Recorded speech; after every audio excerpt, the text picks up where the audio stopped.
하나님께서 우리 교회에 주시는 말씀은 다니엘 4장 1절에서 3절까지 말씀입니다. 다니엘 4장 1절로 3절까지 말씀 제가 봉독하겠습니다. 느부갓네살 왕은 천하에 거주하는 모든 백성들과 나라들과 각 언어를 말하는 자들에게 조서를 내리노라. 원하노니 너희에게 큰 평강이 있을지어다. 지극히 높으신 하나님이 내게 행하신 이적과 놀라운 일을 내가 알게 하기를 즐겨하노라. 참으로 크도다 그의 이적이여, 참으로 능하도다 그의 놀라운 일이여. 그의 나라는 영원한 나라여, 그의 통치는 대대에 이르리로다. 아멘. 추석 명절 잘 보내셨죠? 우리 속담에 더도 말고 덜도 말고 한가위만 같아라. 참 좋은 말이죠. 올해는 기상이변 때문에 여름 같은 추석을 보냈지만 여지없이 또 추석 지나고 바로 이렇게 날씨가 쌀쌀해지고, 그리고 하늘도 청명하고 먹을 것도 많고, 헤어졌던 가족 얼굴 볼 수 있어서 또 좋고, 무엇보다 노는 날이 많아서 참 좋죠. 그렇기 때문에 일상이 이 한가위 추석 명절 같으면 얼마나 좋겠는가, 그런 염원이 담겨 있는 속담이라고 할 수 있겠습니다. 그런데 우리가 어떻게 매일 추석 명절 같을 수 있겠습니까? 긴 연휴는 순식간에 지나가고 다시 전쟁같이 분주한 일상으로 복귀해야 되는 게 우리의 삶이죠.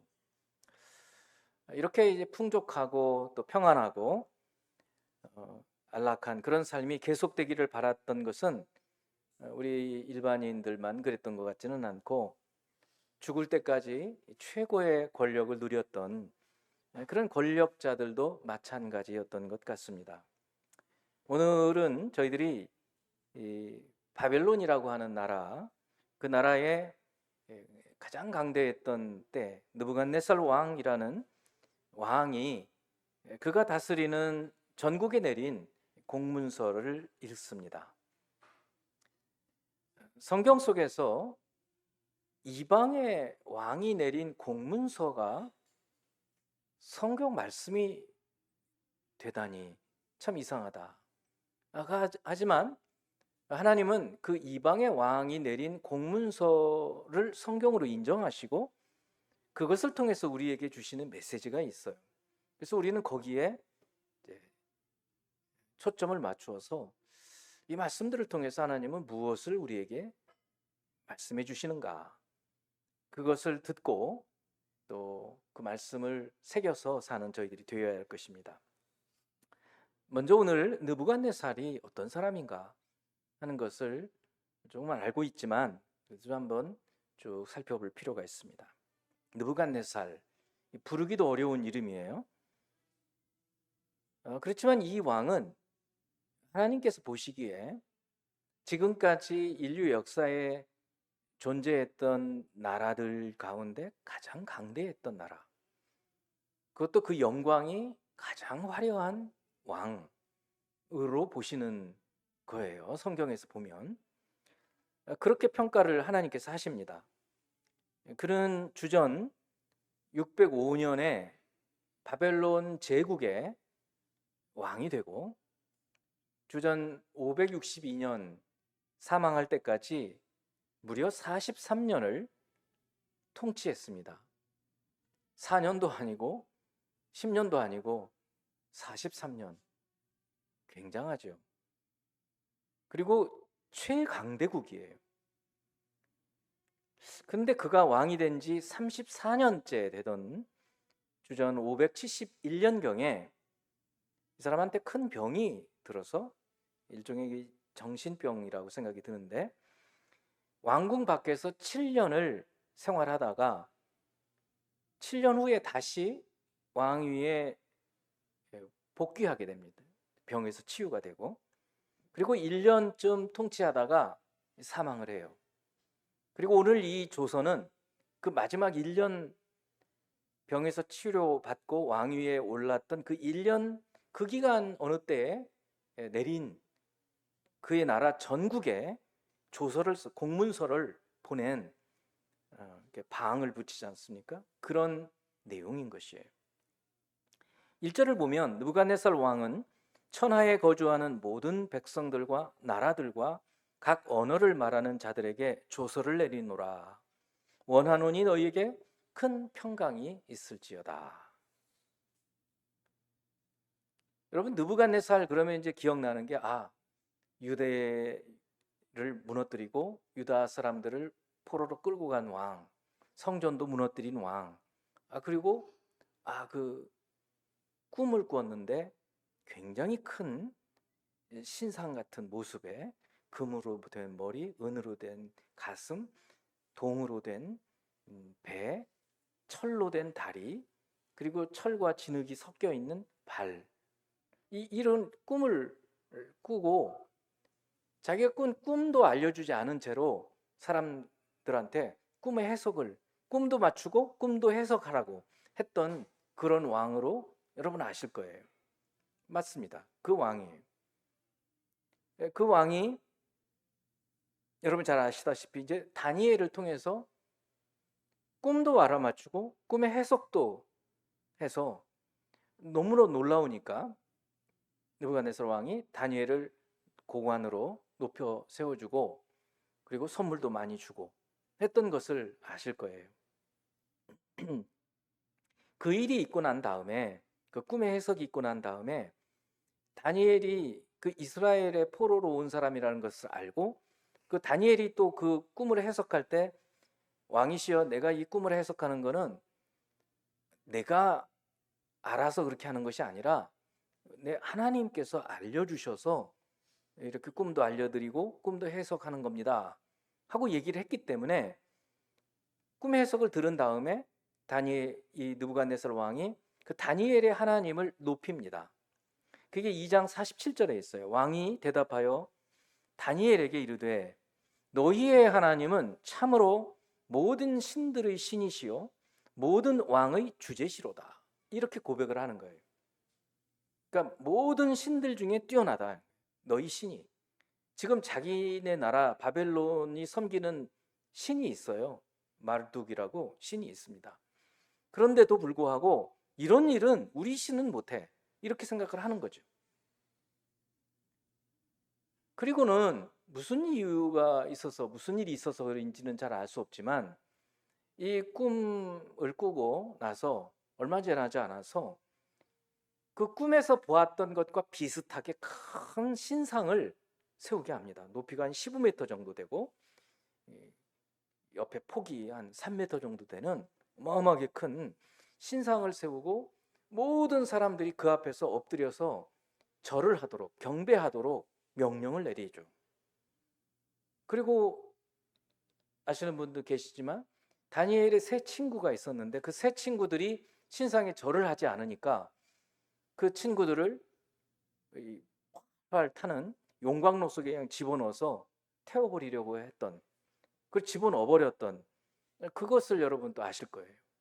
근데 놀라운 또 이적을 경험하게 되는 것이 그 세 친구들이 그 용광로 속에서 머리털럭 하나 상하지 않고 걸어 나온 그것을 보고 이 느부갓네살 왕은 또다시 기겁을 하는 거죠.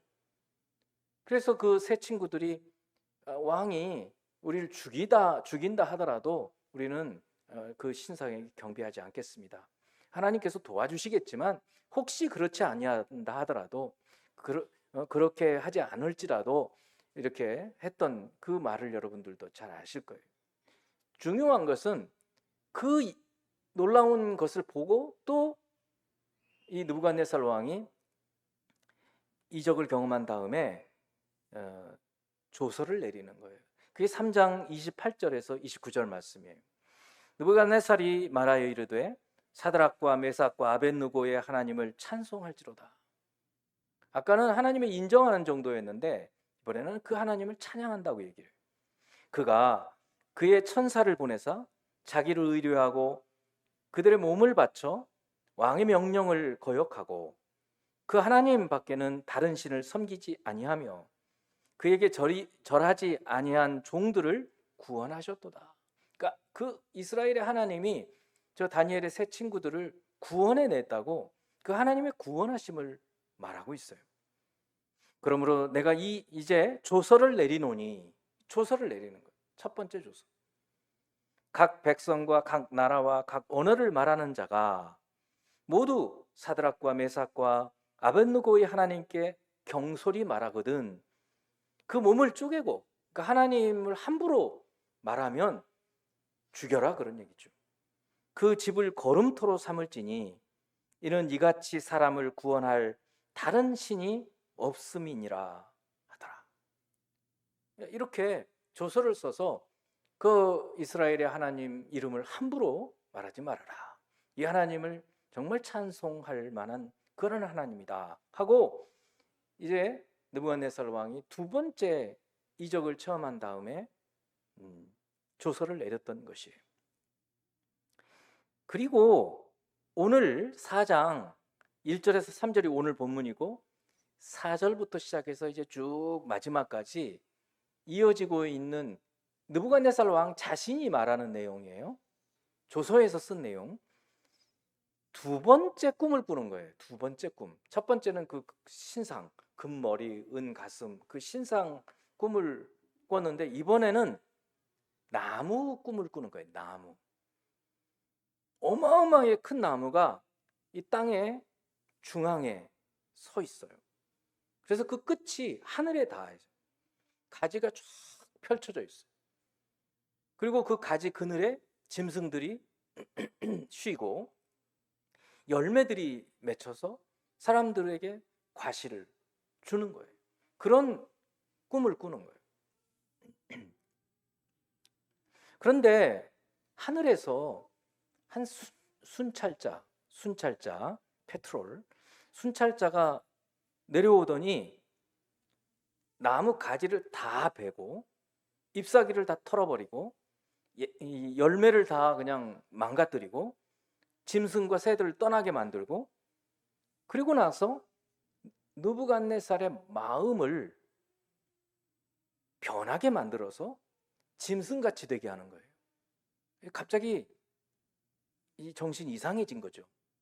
오늘날로 말하면 정신 착란이든 뭐든 모르겠지만 이 마음이 변해서 어떻게 하냐, 짐승같이 행동을 하는 거예요. 그것을 7년 동안 그렇게 한다는 거예요. 이런 꿈을 꿨어요. 그러니까 얼마나 이 기분이 나쁜 꿈이에요. 그래서 이 꿈을 꾸고 이번에는 다니엘만 불러가지고 내가 이런 꿈을 꿨는데 해몽을 좀 해달라. 그러니까 다니엘이 깜짝 놀라서 이런 꿈은 왕에게 이루어지지 않고 왕이 미워하는 사람에게 임하면 좋겠습니다. 그러면서 또 해석을 해주는 거예요. 그 해석이 뭐냐면 이제 왕이 7년 동안 이 왕위에서 물러나가지고 짐승처럼 생활하다가 다시 돌아오게 될 것이다. 이렇게 말을 해주는 거예요. 그러면서 다니엘이 한 말씀 당부하는 게 있어요. 그게 4장 27절 말씀이에요. 그런즉 왕이여 내가 아뢰는 것을 받으시고 공의를 행함으로 죄를 사하고 가난한 자를 긍휼히 여김으로 죄악을 사하소서. 그리하시면 왕의 평안함이 혹시 장구하리이다. 그러니까 다니엘이 충고를 한 거죠. 조언을 한 거예요. 이 왕한테. 무슨 충고냐면 우리가 지난주에 말씀드렸던 하나님의 마음, 하나님의 뜻, 그 뭐였어요? 공의와 정의를 행하는 것. 이방의 왕인데도 불구하고 그거는 똑같으니까 하나님께서 그 하나님의 마음과 하나님의 뜻을 헤아려서 공의와 정의를 왕이 이 땅에서 행하시면 왕의 통치가 계속될 겁니다. 이렇게 조언을 했어요. 느부갓네살 왕이 이 조언을 받았을까요? 그럴 가능성이 별로 없죠. 우리도 잘 그렇게 못하는데. 그래서 그 꿈을 꾼 지 꿈을 꾼 지 12개월이 지나서 1년이 딱 지나자 왕이, 그러니까 그때까지 왕위에 잘 있었어요. 1년쯤 지난 후에 왕이 자기 왕궁 위에 올라가서 그 수도 왕궁의 모습을 쫙 보는 거예요. 그러면서 이런 말을 합니다. 나 왕이 말하여 이르되 이 큰 바벨론은 내가 능력과 권세로 건설하여 나의 도성으로 삼고 이것으로 내 위엄의 영광을 나타낸 것이 아니냐, 이런 말을 하는 거죠. 나 왕이 내가 능력과 권세로 나의 도성으로 삼고 내 위엄과 영광을, 이게 전부 자기가 드러나잖아요. 자기, 나. 이렇게 자기를 드러내는, 사실은 느부갓네살 왕을 하나님이 세우신 거거든요. 그리고 강대하게 하신 것도 하나님께서, 이 지금 유대 하나님의 선택된 백성이 하나님을 거역하고 범죄하니까 그 유대를 징계하시기 위한 몽둥이로 사용하시는 건데, 마치 자기가 잘나서 된 것처럼 교만한 말을 한 거예요. 그러자 하늘에서 소리가 나서 느부갓네살 왕아, 너한테 말하노니 나라의 왕위가 내게서 떠났느니라, 이런 소리가 나면서 사람들에게 쫓겨나서 들짐승과 함께 7년을 살게 되었다는 것이에요. 그리고 7년이 되었을 때 이를 또 이렇게 기록합니다. 그 기한이 참에 7년이죠. 나 느부갓네살이 하늘을 우러러 보았더니 내 총명이 다시 내게로 돌아온지라. 이에 내가 지극히 높으신 이에게 감사하며 영생하시는 이를 찬양하고 경배하였나니 그의 권세는 영원한 권세요 그 나라는 대대에 이르리로다. 이것이 느부갓네살 왕이 세 번째로, 그러니까 두 번째 꿈을 꾸고 해몽을 듣고, 그리고 그 해몽한 대로 일이 이루어진 다음에 세 번째 이적이죠. 이것이 첫 번째 이적은 그 꿈, 신상 꿈. 두 번째 이적은 다니엘의 세 친구가 용광로에서도 타지 않은 그거를 목격한 거. 세 번째는 이제 두 번째 꾼 꿈, 큰 나무 꿈대로 자기가 쫓겨났다가 다시 돌아와서 왕 위에 세워진, 그때 이 세 번째 이적을 경험한 다음에 오늘 조서가 기록되는 거예요. 그래서 사장은 양괄식이에요. 1절에서 3절까지 조서 쓴 내용, 그리고 조서 내용에 자기가 있었던 일을 쭉 기록한 다음에 맨 끝에 자기가 어떻게 해서 그렇게 됐는지를 쓰는 거예요. 자, 이제 오늘 이 말씀들 속에서, 이 조서 속에서 우리가 하나님께서 어떤 말씀을 하시려고 하는지를 좀 들어보려고 합니다. 첫 번째는 하나님의 행하신 일이에요. 하나님이, 우리 이제 많이 듣잖아요. 하나님의 역사, 그 역사라는 게 일이란 말이에요. 하나님이 역사하시도록 기도하고, 하나님이 내 삶에서, 우리 교회 안에서 또 공동체를 통해서 하나님의 일을 드러내기를 우리는 기도하고 있지 않습니까? 느부갓네살이 그거를 말하는 거예요. 하나님의 행하신 일. 2절 말씀을 봅니다. 지극히 높으신 하나님이 내게 행하신 이적과 놀라운 일, 이거예요. 이것을 내가 알게 하기를 즐겨하노라. 그러니까 하나님은 어떤 한 개인이든, 이 느부갓네살 왕 개인이거든요. 이건 개인에게 있었던 일들이에요. 개인에게든 아니면 어떤 공동체에든 하나님께서 어떤 일을 하실 때 하나님은 그 개인이 그냥 하나님 나한테 이런 일을 하셨네 하고 혼자만 갖고 있기를 원치를 않으시고 알게 하기를 원하신다는 거예요. 느부갓네살은 그거를 깨닫고 지금 자기에게 일어났던 일들을 조서를 써서 모든 국민들이 알도록 공문서로 막 발송을 해가지고 이거 다 알아야 된다 하고 지금 말하고 있는 거예요. 그러니까 첫 번째로 하나님께서 여러분 개인에게, 가정에게 또 우리 교회 공동체에 이건 분명히 하나님 하신 일이다라는 것이 있을 때 그것을 감추어두지 말고 드러내서 나누라는 거예요. 나누라. 하나님의 행하신 일을 나누라. 전하라. 하나님은 사람들에게 하나님 행하신 일을 알리기를 원하시는 거예요. 사실 느부갓네살 왕은 그래서 어떻게 생각해 보면 하나님께 반역한 것처럼 보여요. 왜냐? 하나님의 택한 백성들을 막 죽이고 그 나라를 무너뜨리고 더구나 성전까지 무너뜨리고 포로로 끌고 오고 얼마나 악한 짓을 했어요.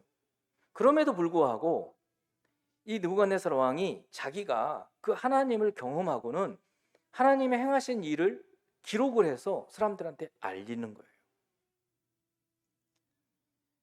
여러분 신약 복음서에도 보면은 예수님을 만나 가지고 이적을 체험한 사람들, 병고침을 받았거나 귀신이 쫓겨났거나 이런 사람들, 그러니까 하나님의 일하심을 경험한 사람들은 그것을 다른 사람들에게 알게 했어요. 그래서 그 소문이 온 땅에 퍼지더라. 그러니까 다 각각 자기에게 일어났던 일들을 말을 하는 거예요.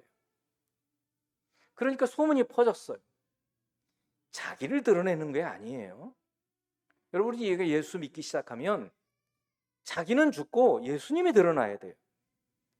자기가 생각하는 옳다 생각하는 일을 드러내는 게 아니라 하나님께서 내 삶에서 무슨 일을 하셨는가를 보고 그것을 다른 사람들에게 나타내는 거예요. 저는 간혹 이제 친구들이 물어봐요. 아니 어쩌다가 목사가 됐니? 물어보면 제가 얘기를 하는 거예요. 저를 드러내는 것이 아니라 하나님께서 이렇게 하셨다. 그거를 원하시는 거예요. 여러분 삶에서도 그래요. 여러분이 어떻게 해서 하나님을 믿게 되었고 어떻게 해서 내 삶이 변하게 됐고 어떻게 해서 우리 가정이 이렇게 되었는지를 드러내기를 원하신다는 거예요. 그래서 하나님께서 그것을 이유로 그것 때문에 하나님의 이적을 드러내신다는 거예요. 그래서 우리가 해야 될 일은 우리 자신을 드러내는 것이 아니라 하나님의 일을 드러내는 것이다. 느부갓네살도 자기를 드러냈을 때 어떻게 됐어요? 낮아졌어요. 내가 내 나라를 내 영광이 자기를 드러내면 하나님은 낮추셔요. 근데 오히려 그런 걸 경험한 다음에 하나님께서 이렇게 하셨다 하고 지금 공포를 하는 거예요. 공포. 하나님께서 높이신다는 거예요. 그럴 때 이것이 우리가 해야 될 일입니다. 두 번째, 이 느부갓네살 왕이 쓴 조서를 통해서 우리가 알아야 될 것은 하나님의 능력이에요. 하나님의 능력. 3절 전반부예요. 참으로 크도다 그의 이적이요 참으로 능하도다 그의 놀라운 일이요. 하나님의 능력. 하나님의 능력을 하나님께서 이적을 통해서 하나님 행하신 일을 통해서 보여주신다는 거예요. 그러면 우리는 그 하나님께서 행하신 일과 그 능력을 드러내야 되는 거예요. 지금 느부갓네살 왕은 지금 그 일을 하고 있어요. 느부갓네살 왕은 지금의 중동 지역, 지금의 터키, 심지어 그리스 일부, 그리고 이집트, 지금 뭐 사우디아라비아, 이라크, 이란 전부 다 점령을 했어요. 아프간까지 다 점령을 했어요. 인도까지는 못 갔어요. 그런 넓은 강대한 제국을 이룬 이 느부갓네살 왕은 최고로 능력이 있는 왕이었죠. 그런 능력 있는 왕이 자기를 드러낸 게 아니라 하나님의 능력, 하나님이 능력 있는 분이시다라는 것을 드러내고 있는 거예요. 그거를 알리고 싶었던 거예요. 우리도 그래야 된다는 거죠. 제 신학 동기생이 책을 하나 써서 주더라고요. 읽다가 한 부분이 참 제 마음에 들어왔어요. 두 사람의 이야기예요. 직접 그분이 경험한 거죠. 그대로 들려드리겠습니다. 첫째는 고등학교 동창생 이야기. 소탈하고 아주 착한 이 친구는 공부도 잘하였지만 겸손한 친구였습니다. 전교 1, 2등을 놓치지 않았고 명문 S대 법대에 입학하였습니다. 행정고시에 합격하여 정부의 요직을 거쳐 지방 Y시 부시장을 역임하기도 하였습니다. 고급 공무원으로서 성공의 가도를 달리던 중 어느 날 건물에서 뛰어내려 자살하였습니다. 좋은 친구였는데 너무나 안타까웠습니다. 가정 문제 때문에 몇 년 전부터 우울증을 앓아왔다고 합니다. 세상에서 성공하였으나 불행하게 인생을 마치고 말았습니다. 두 번째 이야기는 이 목사님 청년 시절 장애인 선교회에서 자원봉사하던 중 알게 된 할아버지 이야기입니다. 70세가 넘으신 할아버지는 키가 작으시고 허리가 매우 굽으셨습니다. 이 할아버지에게 40대 장애인 아들이 있었습니다. 아들은 지능이 낮고 키가 매우 작아서 휠체어에 의존해야 했습니다. 할아버지는 아들을 휠체어에 태워 교회에 다녔습니다. 할아버지가 교회에 나오게 된 사연은 이렇습니다. 할아버지는 장애인 아들 때문에 마음이 늘 아프고 괴로웠다고 합니다. 당신 죽으면 이 아들은 누가 돌봐줄까? 늘 염려하는 중에 어느 날 결단을 내렸습니다. 아들과 함께 죽자. 그래서 방에 연탄불을 피워놓고 아버지와 아들이 함께 목숨을 끊으려고 하였습니다. 그런데 어디선가 찬송가 소리가 들리더랍니다. 이웃집에서 구역 예배를 드리고 있었던 겁니다. 찬송가 소리를 듣고 이 할아버지는 나중에 죽더라도 교회에 한번 나가보고 죽자, 이런 생각이 문득 들었다고 해요. 그래서 자살을 일단 미루고 교회에 나오게 되었답니다. 예배를 드리면서 할아버지의 마음이 달라지기 시작하였습니다. 예수님을 믿게 되었고 세례까지 받게 되었습니다. 그 이후에 할아버지의 얼굴이 해같이 밝아졌습니다. 오직 죽음만 생각했던 할아버지는 하나님 안에서 새로운 세계를 만나게 된 것이죠. 아들도 믿게 하려고 함께 열심히 신앙생활을 했답니다. 꼬부랑 할아버지가 어린애 같은 아들을 휠체어에 태워 열심히 밀며 교회에 다니시던 그 모습이 이 책을 쓰던 그 당시에도 눈에 선하다고 해요. 저는 이 내용을 읽으면서 야, 하나님 참 대단하시다. 그 옆집에서 부르는 찬송가 소리에 사람을 변화시키시다니. 사람의 생명을 살리는 대단한 능력을 가지신 분이 바로 하나님이시구나 하는 생각을 했어요. 저도 생각해 보니까 대학교 1학년 때인지 2학년 때인지 모르지만 늦게 이제 공부하다가 나오는데 어디선가 강의실이 어디선가에서 찬송을 같이 부르는 소리가 들리는데 너무 은혜로운 거예요. 정말 너무 그 찬송 소리가 화음을 넣어서 부르는 소리가 아름다워서 지금도 기억이 나고 마음에 감동이 있었던 그 기억이 나거든요. 근데 그 정도가 아니라 이 할아버지 경우에는 두 생명을 살린 거 아니에요. 자기도 살고 자기 아들도 살고, 그리고 이런 이야기를 그 목사님이 쓰게 해서 이런 이야기를 듣고 사람들에게 또 감동을 주면 또 다른 사람들도 생명을 얻게 될지 어떻게 우리가 알겠습니까? 하나님 참 대단하신 분이시다. 정말 능력이 있는 분이다. 그 할아버지 같은 경우에 정말 죽으려고 했던 마음을 바꿔서 그 찬송가 하나로 생각을 바꿔서 내게 능력 주시는 자 안에서 내가 모든 것을 할 수 있다는 이런 믿음으로 살게 변화시키는 능력을 가지신 하나님. 아주 작고 미약한 분이거든요. 왕이 아니에요. 느부갓네살 같은 그런 왕이 하나님의 능력자, 그렇게 고백하는 것도 대단한 일이지만 작고 미약한 우리들을 통해서도 하나님의 능력이 드러나신다는 것입니다. 성도 여러분, 그 능력의 하나님이 이제 예수님 안에서 우리에게도 역사하시는 것이에요. 우리가 다 깨닫진 못해도 우리가 고백하는, 우리에게 임하신, 그래서 우리 가운데서 일하신 그 하나님의 이적 작은 일, 내 생명을 건져주신 것, 내가 어떻게 구원받은 것, 이런 것들을 전하게 될 때 듣는 사람들이 있어요. 그 사람들의 생명을 건지게 된다는 사실입니다.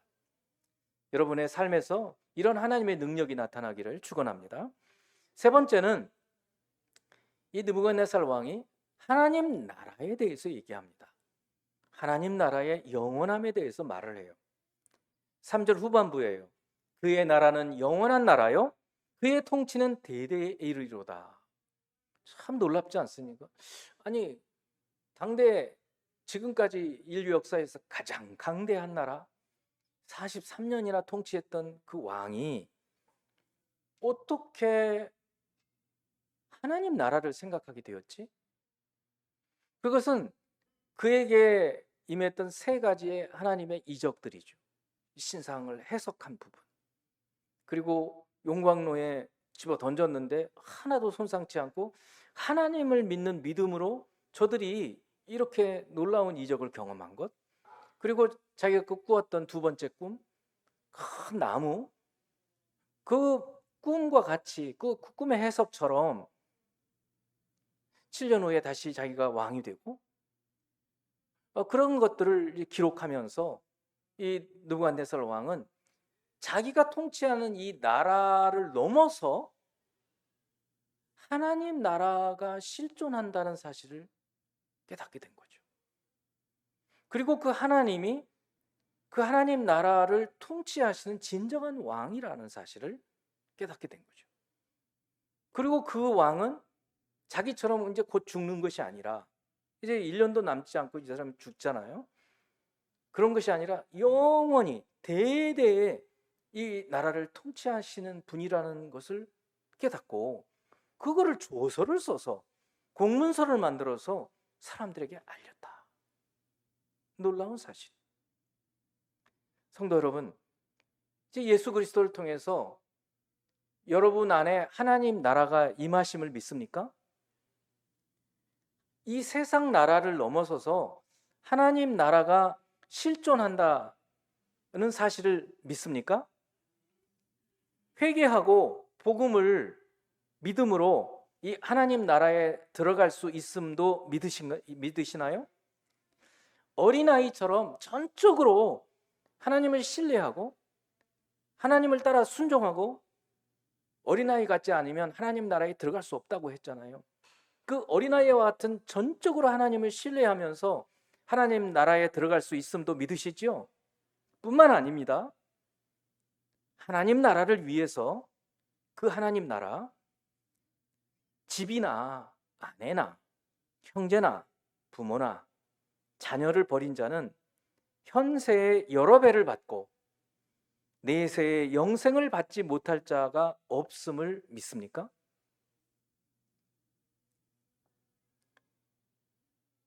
여러분, 제가 성경을 공부하면서 놀라운 것을 발견한 부분이 이 부분이에요.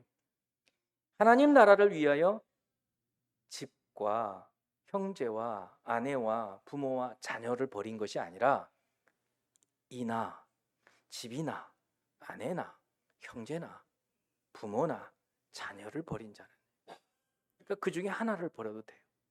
무슨 말씀이에요? 하나님 나라를 위해서 여러분이 무슨 헌신을 하셨느냐 이거예요. 하나님 나라의 실존 다 믿어요. 저는 하나님 나라 믿습니다.